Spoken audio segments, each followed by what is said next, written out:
And K ई मतलब cost of equity, अगर वो हमने 10% हमारी एक्सपेक्टेशन है शेयर होल्डर्स की इतना रिटर्न तो आना चाहिए, तो हमारा के ई है वो भी चेंज नहीं होगा. So your K D and K E they are going to remain constant for higher levels of EMI पे. मैंने सोफा खरीद दिया EMI पे, तो कर करा के मेरे पास 40,000 रुपीज EMI के है. Now I have 10,000 rupees to spend on the groceries और माई पर्सनल कंजम्पशन. ठीक है, ये था मेरा रिस्क परसेप्शन कि मैं 40,000 रुपए मेरे पास हैं तो मैं इतनी. सो इन्होंने मान लिया कि जितना हम डेट यूज करे जा रहे हैं हमारा risk perception of the investors change नहीं होगा. ठीक है, so these are the assumptions stay document. Number 1 was total capital requirement is same, the KD is less than KE and they remain constant and more use of risk debt does not affect equity. अगर equity है तो कुछ तो amount of cost of overall cost of capital में उसकी cost रहेगी. That is why KO कभी भी KD के इक्वल नहीं हो सकता because we also have KE in between. ठीक है, now talking about share holders are chill, share holders are relaxed. कोई बात नहीं, जितना भी आप लेते जाओ डेट मुझे फर्क नहीं पड़ता. तो अगर आप चीपर सोर्स ऑफ फंड को यूज करें तो ओवरऑल कॉस्ट जरूर बढ़ रही. पिछले वाले में assumption ली गई थी that with use of more and more of debt the overall cost of capital does not change, the overall risk perception of the shareholders does not change. यही थी. इस चीज को इसने क्या बोला, डेट का फायदा हो रहा है वो मेरा ओवरऑल की से जो कॉस्ट बढ़नी थी उसको क्या कर ला रहा है, कम कर रहा है. ये फायदा है डेट यूज करने का इस सिनेरियो में. क्या फायदा, I will repeat it once again. मेरा कांस्टेंट क्यों है KO, मैंने अज्यूम कर लिया कांस्टेंट है, बट क्यों कांस्टेंट है, बिकॉज जो हमने डेट यूज करा है वो cheaper source of. So let's now focus on the first theory, that is net income approach, ठीक है, of the capital structure. Now net income approach or the NI approach states that, सबसे पहले let's talk about the assumptions. सबसे पहले assumption क्या है, total capital requirement is constant. जितना capital चाहिए हमें वो चेंज नहीं होगा, वो कांस्टेंट रहेगा, वो सेम रहेगा. ठीक है, KD is less than KE. So what is KD? Cost of debt. What is KE? Cost of equity. Cost of debt हमेशा कॉस्ट ऑफ इक्विटी से कम होगा. कॉस्ट ऑफ, इसमें अजम्पशन ली गई है. ठीक है, सो कॉस्ट ऑफ डेट का क्या मतलब है, अगर हमने डेट लिया, may be we have issued debentures और वी हैव टेकन लोन, और हमने वो लोन लिया 7% पे. ठीक है, now the cost of equity मतलब इक्विटी जो शेयर होल्डर्स है वो कितनी एक्सपेक्टेशन रखते हैं from the firm, that may be 10%. So cost of debt is less than cost of equity and this is the assumption that we are moving with. Okay, KD and KE they remain constant. They are same, they are less. KD is less than KE and they are going to remain the same. मतलब अगर date हमने 7% पे लिया तो आगे हम जितना भी लेंगे वो 7% पे ही रहने वाला. That is not going to change. And KE मतलब कॉस्ट ऑफ इक्विटी, अगर वो हमने 10% हमारी एक्सपेक्टेशन है शेयर होल्डर्स की इतना रिटर्न तो आना चाहिए, तो हमारा KE है वो भी चेंज नहीं होगा. So your KD and KE they are going to remain constant for higher levels of capital requirement as well. And more use of debt does not affect the risk perception of investors. Now ये जो line है, more use of debt does not affect the risk perception of the investors. This line is the main line of this theory जो ये understand हमें करनी है. मतलब जितना आप, अच्छा मुझे let's just take for example, मेरी सैलरी इस समय 50,000 रुपीज है. ठीक है, so initially I have taken a loan, कुछ मैंने टीवी खरीदा EMI पे. ठीक है, देन मैंने वॉशिंग मशीन खरीदी EMI पे, मैंने सोफा खरीद दिया EMI पे, तो कर करा के मेरे पास 40,000 रुपीज EMI के है. Now I have 10,000 rupees to spend on the groceries और माई पर्सनल कंजम्पशन. ठीक है, ये था मेरा रिस्क परसेप्शन कि मैं 40,000 रुपए मेरे पास हैं तो मैं इतना मेरा रिस्क है, मैं 10,000 रुपए बच रहे हैं मेरे पास महीने के. Now what is happening is I am increasing my debt. मैं डेट को और ज्यादा बढ़ाई जा रही हूँ. सो जैसे जैसे मैं डेट को बढ़ा रही हूँ, अब मैंने 45,000 कर लिया, तो क्या आप डरोगे कि भाई मेरे पास अब सिर्फ 5,000 रुपए बचे हैं कि मुझको ग्रोसरीज के लिए मेरे पास 5,000 रुपए.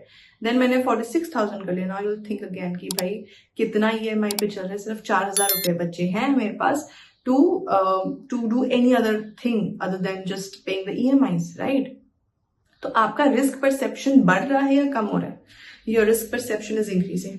इस चीज को NI अप्रोच ने मान लिया अजम्पशन कि वो रिस्क परसेप्शन चेंज नहीं होगा. इसका मतलब अगर कंपनी कितना भी डेट ले जाए, पहले 50 लाख का लोन लिया, फिर 60 लाख का और लोन ले लिया, फिर 50 लाख का और लोन ले लिया, सो ऑल इन ऑल मेरे पास कितना लोन हो गया, 1.6 करोड़ रुपीस का लोन है। बट उससे शेयर होल्डर्स को कुछ प्रॉब्लम नहीं हो रही है, दे आर ओके, कितना भी लोन लेते रहो, they are okay. No, this is the assumption of NI approach, ठीक है। अभी इस अजम्पशन को हम मान के अंडरस्टैंड करते हैं and then we will talk about the limitations, ठीक है। सो इन्होंने मान लिया कि जितना हम डेट यूज करे जा रहे हैं, हमारा risk perception of the investors change नहीं हो रहा है, ठीक है। So these are the assumptions we are talking about. Number 1 was total capital requirement is same, the KD is less than K and they remain constant, and more use of risk debt does not affect the risk perception. Now as we are increasing the use of risk, ना मेरे पास दो options हैं, या तो मेरे पास equity है या मेरे पास डेट है। अगर मैं इक्विटी करती जाऊं तो मेरे पास कितनी कॉस्ट ऑफ कैपिटल ऐड होती जाएगी, 10% पे, और अगर मैं डेट ऐड करती जाऊं तो मेरी कितनी कॉस्ट ऑफ कैपिटल पे ऐड होगी, 7% पे। तो मेरे पास क्या फायदा है, मेरे को किससे सोर्स करना चाहिए, डेट से या इक्विटी से? डेफिनेटली डेट से। और हमने ये भी बोल दिया कि आप कितना भी डेट लेते रहो, रिस्क नहीं होगा to the shareholders. So what they are trying to say is that the KD is remaining the same, KE is remaining the same. So the overall cost of capital, KO क्या है? Overall cost of capital. Now the overall cost of capital will start to fall. Why? Because we are using cheaper source of capital, that is debt. अगर हम यही KE करते तो हमारा क्या बढ़ता जाता, रिस्क परसेप्शन बढ़ता जाता. बट हमने क्या बोला, हमारा ओवरऑल डेट रिस्क बढ़ता जाता. हमने क्या बोला, KD किससे कम है, KE से कम है, दोनों सेम रह रहे हैं और हम आगे अपना जितना भी हमारी रिक्वायरमेंट है उसको हम डेट से पूरा कर रहे हैं. So because of the cheaper use of debt in my capital structure I am able to reduce my overall risk. So my overall cost of capital keeps on reducing because के तो same है. अब risk perception तो share holders का change नहीं हो रहा. जितना भी आप डेट ले रहे हो शेयर होल्डर्स संतुष्ट है कि भाई हमको कोई प्रॉब्लम नहीं है. If this is the situation and they do not have any problem, तो भाई कॉस्ट ऑफ इक्विटी तो बढ़ नहीं रहा, कॉस्ट ऑफ डेट तो चीप ही है. तो जैसे जैसे मैं टूवर्ड्स, अब ये क्या है, on the X axis we have leverage. Leverage मतलब more the presence of fixed cost in your capital structure. As we are increasing our leverage, ठीक है, the overall cost of capital starts to fall because we are using more and more of cheaper debt than equity. So equity वालों की cost बढ़ नहीं रही, it is constant. जैसे जैसे हम बढ़ रहे हैं towards our leverage, the overall cost of capital is going to reduce because we are using cheaper debt. So overall capital structure में मेरा क्या इफेक्ट हो रहा है, कम. मेरा overall KE क्या हो रहा है, कम से बढ़ रहा है. Definitely it is increasing. See, it is increasing. The leverage is increasing, but it is increasing at a decreasing rate. The rate is falling because we are using cheaper debt. Now, one more point to see over here is that they do not meet. KO will never going to meet KD. ये हमेशा there is going to be certain amount of gap even at the end. This is because there always going to be certain amount of equity in our capital structure. हमेशा 100% अगर date होगा ऐसा होगा ही नहीं. हमारे पास हमेशा दो सोर्सेज ऑफ फाइनेंस है, डेट और इक्विटी. अगर इक्विटी है तो कुछ तो amount of cost of overall cost of capital में उसकी कॉस्ट रहेगी. दैट इज वाई KO कभी भी KD के इक्वल नहीं हो सकता because we also have KE in between. ठीक है. Now talking about its formula. KO कैसे डिफाइन करा जाएगा, overall cost of capital will be defined by D upon D plus C. D क्या रिप्रेजेंट करता है, डेट, एंड E क्या represent करता है, इक्विटी. सो हमारा debt upon the total capital into cost of debt plus equity upon total capital into cost of equity. ठीक है. और it is also equal to EBIT upon V. V is the value of the firm. So जितना KO और V में क्या है, मेरा opposite relationship. ठीक है. सो क्या ओवरऑल अगर मैं क्रक्स बोलूं NI अप्रोच का क्या है, डेट जैसे जैसे बढ़ता जाएगा मेरी वैल्यू ऑफ द फर्म भी बढ़ती जाएगी. So this is the overall crux that we are talking about. With the increased use of debt, the value of the firm will also increase because the shareholders को यहाँ पर कोई effect नहीं पड़ता मेरा रिस्क परसेप्शन कितना है. Now what do you mean by risk? Debt बढ़ रहा है तो मेरा रिस्क क्यों बढ़ रहा है? फॉर एग्जाम्पल अगर मैं पहले मेरे को एक 50 लाख पे 10% था, ठीक है, 5 लाख रुपए मुझे लोन पे करना पड़ रहा था। फिर मैंने 1 करोड़ लिया तो मुझे 10 लाख लोन पे करना पड़ा। ऐसा हो सकता है कि मेरी ऐसी सिचुएशन है कि मैं इतना डेट ले लूं कि मैं हो सकता है इंटरेस्ट या फिर प्रिंसिपल अमाउंट वापस ना पे कर पाऊं। So this the risk of the uncertainty of non-payment of either the interest amount or the principal amount of loan or the debt is known as the risk. Now, as you are increasing your debt, more and more of debt, the risk perception is not changing. Shareholders are chill, shareholders are relaxed. कोई बात नहीं, जितना भी आप लेते जाओ date, मुझे फर्क नहीं पड़ता।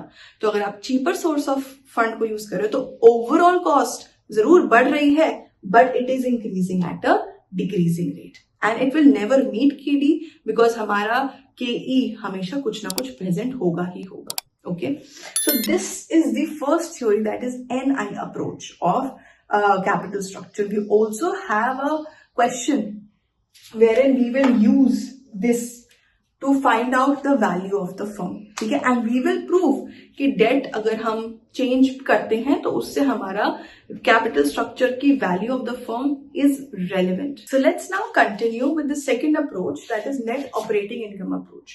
Now net operating income approach क्या कहती है? नेट ऑपरेटिंग इनकम अप्रोच कहती है that the overall capital structure does not have any impact on the value of the firm. ठीक है, now why does it say that?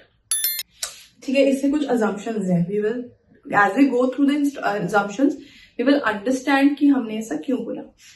KO is constant, मान के चल रहे हैं. Assumption है that overall cost of capital is constant, ये हमने मान लिया. And risk is assumed to remain the same. Overall risk, that is KO. KD is constant, cost of debt is remaining constant, and use of more of debt, ठीक है, increases the risk of shareholders, so KE increases. अब इसने जो पिछले वाले में assumption ली गई थी that with use of more and more of debt, the overall cost of capital does not change, the overall risk perception of the shareholders does not change, यही थी.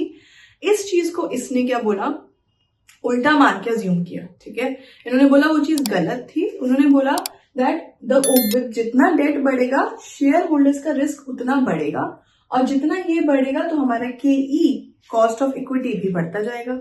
Why? Because now the shareholders think that with more and more of debt, will the company be able to pay back the interest and the principal amount? उसी को तो हम risk perception बोलते हैं, the uncertainty associated with it. So, and the fourth assumption is that there is no tax. Now, this line has the entire answer.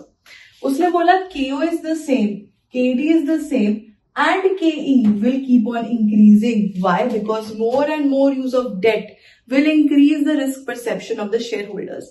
जैसे जैसे उनकी risk perception बढ़ेगी, उनकी cost of capital बढ़ेगी, क्योंकि risk कैसे associated है?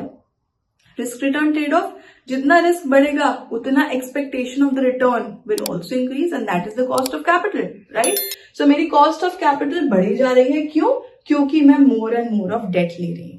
ठीक है, सो पहले में जो मेरा चीपर डेट की वजह से ओवरऑल कॉस्ट ऑफ कैपिटल कम हो रही थी, नाउ द रिस्क परसेप्शन से जो वो चीपर डेट का मेरा इफेक्ट था that has completely been offset, and now my KE is increasing.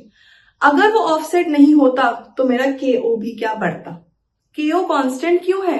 क्योंकि मैं डेट ले रही हूं, तो जो मेरा डेट का फायदा हो रहा है वो मेरा ओवरऑल KE से जो कॉस्ट बढ़नी थी उसको क्या कर ला रहा है? कम कर रहा है.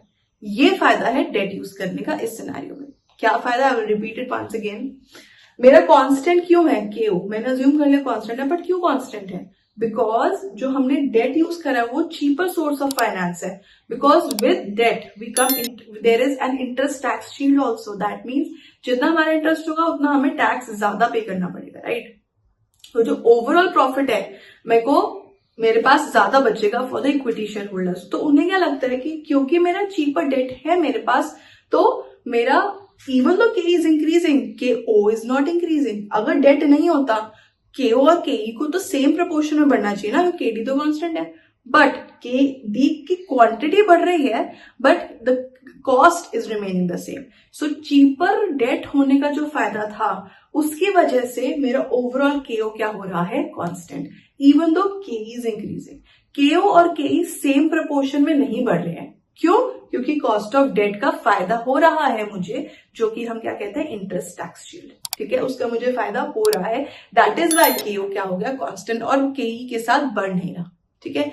नाउ एनओआई अप्रोच सेज कि सिंस केओ इज कांस्टेंट, चाहे आप कोई भी capital structure low, how does it is relevant, overall cost तो मेरी सेम रह रही है, तो कैपिटल स्ट्रक्चर मेरा कितना है उससे क्या फर्क पड़ता है। So this is the crux of NOI approach. They are saying that since KO is remaining the same, overall cost of capital is remaining the same, so optimum capital structure कौन सा है, does not matter, and that is why capital structure of any firm does not matter, is irrelevant. This is the irrelevance theory that they say, that NOI approach is saying that capital structure is irrelevant for the value of the firm. So why? Because KO तो same ही है, तो अब date कितना लो, date नहीं लो, क्या फर्क पड़ता है उससे, हमारे पास KO तो सेम ही चल रहा है। तो एनओआई अप्रोच ने यही बोला, बट एनओआई अप्रोच ने जो लिमिटेशन थी एनआई अप्रोच की, उसको उसने रिलैक्स करके अपनी अजम्पशन को बना लिया, ठीक है। सो